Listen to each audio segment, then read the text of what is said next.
You thought the World Cup was exciting, Megan.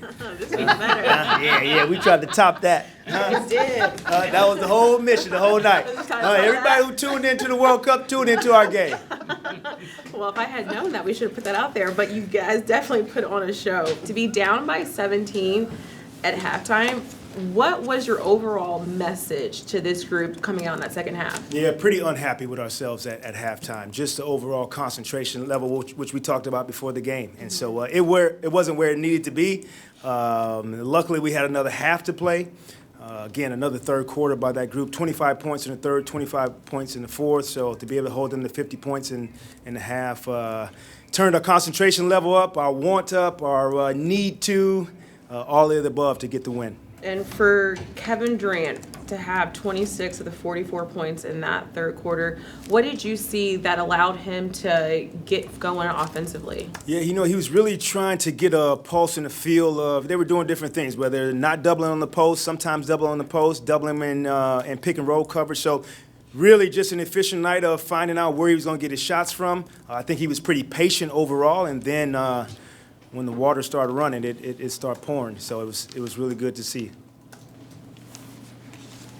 In your mind, I mean, listen, we've seen Kevin kind of go off quickly and ignite fast, but I mean, what was it, I guess, that enabled him to do it tonight to turn so abruptly? Yeah, Brian, I think it's the mix of, he turned the corner a couple of times. He didn't get it to go for him at the rim a few times, but he stayed with it. And so whether that was, I think, setting up the three-ball game, which when that thing's going in is extremely tough to guard him because there's so much space around him, man. We try to put more space around him throughout the course of the night, but I thought his early attacks to the rim, some successful, some unsuccessful, set up the threes, which got him going. And probably an even more glaring change, at least from the outside. Nick looked like he struggled defensively in the first half, but yet he came up big at the end. What was going wrong for him in the first half, and how did he change it to going right by him? Yeah, I think overall the concentration level that we tried to give to Bogdanovich and Burks at the beginning of the game, they made some adjustments, which had us thinking a little bit. Overall, we want this team to play with instincts and feel and not be thinking too much. When he gets back to just guarding and defending and jumping out at the basketball and wanting to guard, using his instincts, that's what he got back to in the second half.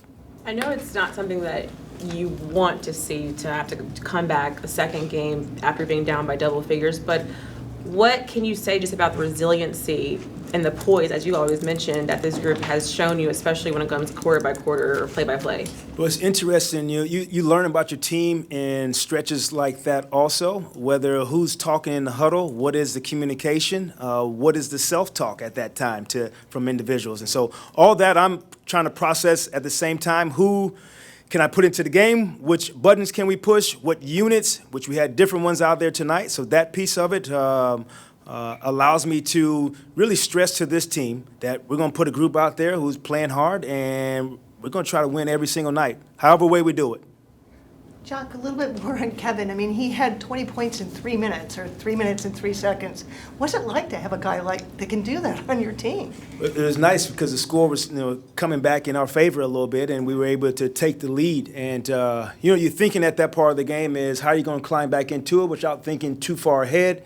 And then he was able to string some possessions together. And you see the momentum piece of it. Guys were able to defend better. We got stops. We got rebounds at that time just because the shots that he was making were going in. Jacque, you've obviously been around him closely these last few years. You watched him from a distance for those years before. Do you think this is the best top to bottom that you've seen him? The teams throw everything at him. And so that piece of it, I think it warrants that conversation. Just because at the end of the night, and we talked about it a little bit the other day, you look at the stat sheet and it's an extremely efficient night.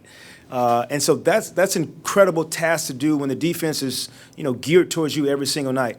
I love that he's doing it in multiple ways, whether it's passing the basketball, whether it's on the post, mid-post, at the elbow, three ball.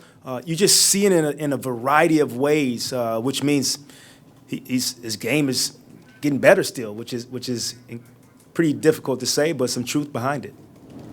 And Jacque, do you have an update on TJ? We saw him. It seemed like he got up slow right at the end of the half. Yeah. No, nothing Nothing from the performance team. He was able to go back in, just use a different unit to finish the game. Thanks, John. Do you expect Patty when you get back? Yes. So the update on Patty, man, non-COVID illness, which hit him pretty hard. I guess that's going around a little bit, and so. But the report back that he was feeling a lot better from the previous 2 days for sure. Yeah. Thanks, guys. Okay, guys.